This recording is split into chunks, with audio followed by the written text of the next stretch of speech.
देखिए, रिजर्वेशन का मसला मैं शुरू से बताऊं, जब अंग्रेजों की सरकार थी देश में, उस वक्त अंग्रेजों ने कमेटी बनाई और 1936 में मुसलमानों को 35% रिजर्वेशन, पसमानदा तबकात को, जो निचले तबके के मुसलमान थे, 35% रिजर्वेशन दिया।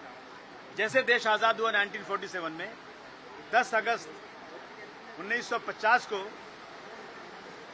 जवाहरलाल नेहरू साहब ने और हमारे होम मिनिस्टर, उन्होंने जाकर के वल्लभ भाई पटेल, वल्लभ भाई सरदार पटेल ने जाकर के देश के राष्ट्रपति के पास, राजेंद्र प्रसाद जी के पास, ये कहा कि रिजर्वेशन इस देश में किसी को मिलेगा तो सिर्फ हिंदू को मिलेगा। क्लियरली बात है ये। और उसके बाद मुसलमानों को रिजर्वेशन खत्म हो गया, एक लेटर पे रिजर्वेशन खत्म हो गया और आज तक नहीं मिला। ये सरकार, कांग्रेस की सरकार दिल्ली में थी, मनमोहन सिंह जी ने 2005 में कमीशन बिठाया, राजेंद्र सच्चर कमेटी, रंगनाथ मिश्रा कमेटी बनी, महाराष्ट्र में देशमुख साहब ने रहमान कमेटी बनाई। सारी कमेटियों की ये रिपोर्ट है कि 10% मुसलमानों को रिजर्वेशन मिलना चाहिए। उसके बाद कांग्रेस और एनसीपी ने मिलकर 2014 में मोदी की सरकार दिल्ली में आने के बाद जब घबराहट शुरू हुई कि कहीं मराठा भाग नहीं जावे, कहीं मुसलमान हट नहीं जावे, तो इन्होंने मुसलमानों को 5% रिजर्वेशन अनाउंस किया। एजुकेशन में एंड सर्विस में कुछ लोग कोर्ट गए, कोर्ट ने कहा कि मुसलमानों को 5% रिजर्वेशन सर्विस में तुरंत दिया जाए और एजुकेशन का पेंडिंग है, लेकिन आज तक रिजर्वेशन मिला नहीं। कांग्रेस की सरकार आई, अभी आरिफ नसीम साहब आए थे, उनको बहुत मोहब्बत है मुसलमानों से, तो मैं उनसे पूछना चाहता हूं और किसी से नहीं, मैं अमीन पटेल साहब से पूछना चाहता हूं, जिन्होंने हाउस में बीजेपी के सामने रिजर्वेशन मांगा था। तो जब आपकी सरकार थी, आपने रिजर्वेशन लाया था, तो आपकी फुल फ्लेज सरकार होने के बाद आपने रिजर्वेशन क्यों नहीं दिया? और जब सरकार चली गई, बीजेपी की आई, तो अमीन पटेल साहब हाउस में खड़े होकर कहते हैं बीजेपी जो है रिजर्वेशन नहीं दे रही है। भाई, बीजेपी तो कभी भी नहीं देगी मुसलमानों को रिजर्वेशन। ये तो जितना मुसलमानों को बर्बाद करेंगे, जितना मुसलमानों को तकलीफ देंगे, उतना ही उनको जो है फायदा होता है। उनके दिलो दिमाग में लग गया है कि सिर्फ हिंदू मुस्लिम करो, सत्ता में बैठे रहो। तो मैं समझता हूं कि कांग्रेस का जो है ना, खाने का दांत एक और है, दिखाने का दांत एक और है। अगर कांग्रेस में ईमानदारी होती तो कांग्रेस की जब सरकार थी तो रिजर्वेशन दे सकते थे, तो उन्होंने नहीं दिया। अब बीजेपी से मांग रहे हैं। मैं समझता हूँ ये एक मजाक है, भूदा मजाक है। वंदे मातरम के लिए आपने मना किया कि मैं वंदे मातरम नहीं कहूंगा, क्या आप भारतीय नहीं है जो आप वंदे मातरम नहीं कहना चाहते? क्या देश किसी के कहने से चलेगा या देश संविधान से चलेगा? अगर संविधान में ये प्रोविजन है कि आपको इस देश में रहना है तो सूरज चांद जमीन की पूजा करनी पड़ेगी, तो फिर सोचूंगा मैं। लेकिन देश में ये कहा गया है, 3 लड़के केरल के जिन्होंने इस देश की गीत नेशनल एंथम पढ़ने से इनकार किया, उनको स्कूल ने निकाल दिया। वो कोर्ट में गए, कोर्ट ने कहा कि कोई जरूरी नहीं है पढ़ना, क्या नेशनल एंथम। और इसके बाद वंदे मातरम के लिए भी कोई जबरदस्ती नहीं कर सकता। मैं वंदे मातरम की रिस्पेक्ट करता हूं, मैं हाउस में खड़ा होता हूं, मैं कहता हूं भारत माता की जय, मैं कहता हूं कि सारे जहां सच्चा हिंदुस्तान हमारा।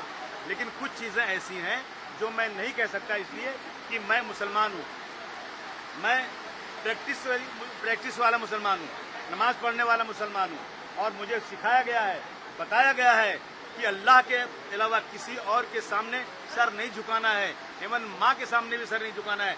रसूल अल्लाह की इज्जत करो, उनके लिए जान दे दो, लेकिन सजदा किसी का करना है तो सिर्फ अल्लाह का करना है। ये कोई सर्टिफिकेट नहीं है कि अगर हमने वंदे मातरम नहीं पढ़ा तो हम जो है देश के प्रेमी नहीं है। ये क्या ये कम है क्या कि हम ही ने इस देश में आवाज लगाई थी, क्विट इंडिया मूवमेंट हमने शुरू किया था। झंडे का कलर आज मुसलमानों को दिया हुआ है, सारे जहां से अच्छा हिंदुस्तान हमारा मुसलमानों को दिया हुआ है। इसे हाँ, और ये सारी चीजें मुसलमानों को दी हुई है। सर, आपने आज पॉइंट ऑफ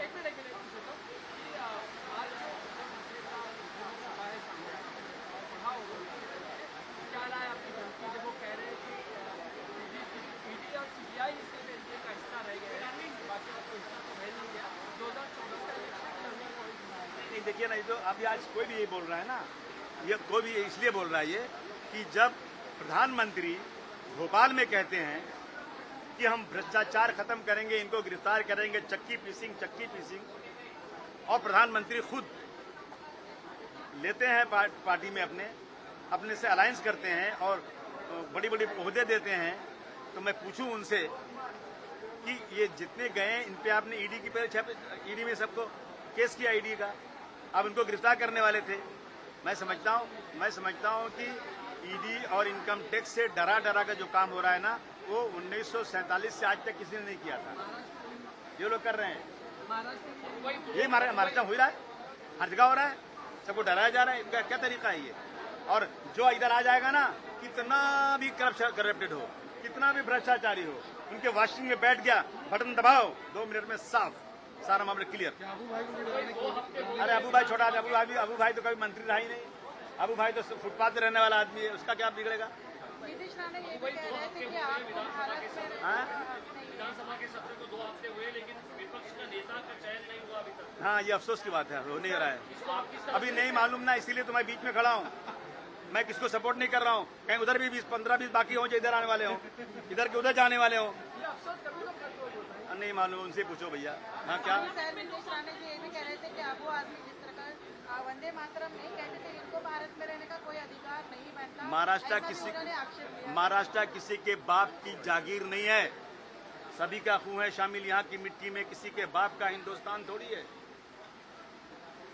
सर, आपने पॉइंट ऑफ व्यू में बताया है कि आज़ाद मैदान में जो आंदोलन करने के लिए लोग आते हैं उनके लिए जो ये है छप्पर जो है वो बनाना चाहिए, शेड जो है वो बनाना चाहिए। आपको लगता है कि सरकार जल्दी से जल्दी इसके ऊपर निर्णय ले? नहीं, मुझे स्पीकर साहब ने खड़े होकर कहा कि इसको नोट किया जाए, और ये बहुत गंभीर मैटर है। आप सोचिए कि इतने लोग महाराष्ट्र से आते हैं, धूप बैठे बजाय बारिश में पड़े रहते हैं, और वो जो हमारा जो है गांधी जी ने सिखाया है कि जुल्म के खिलाफ, नाइंसाफी के खिलाफ आंदोलन करो।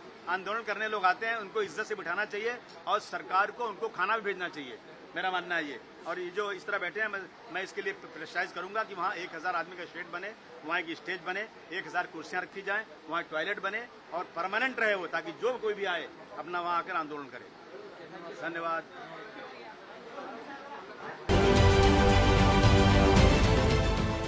देश विदेशातील प्रत्येक घडामोडींचे लाईव्ह अपडेट मिळवण्यासाठी आता साम टीव्हीच्या सर्व सोशल मीडिया प्लॅटफॉर्मला लाईक, फॉलो आणि सबस्क्राईब करा।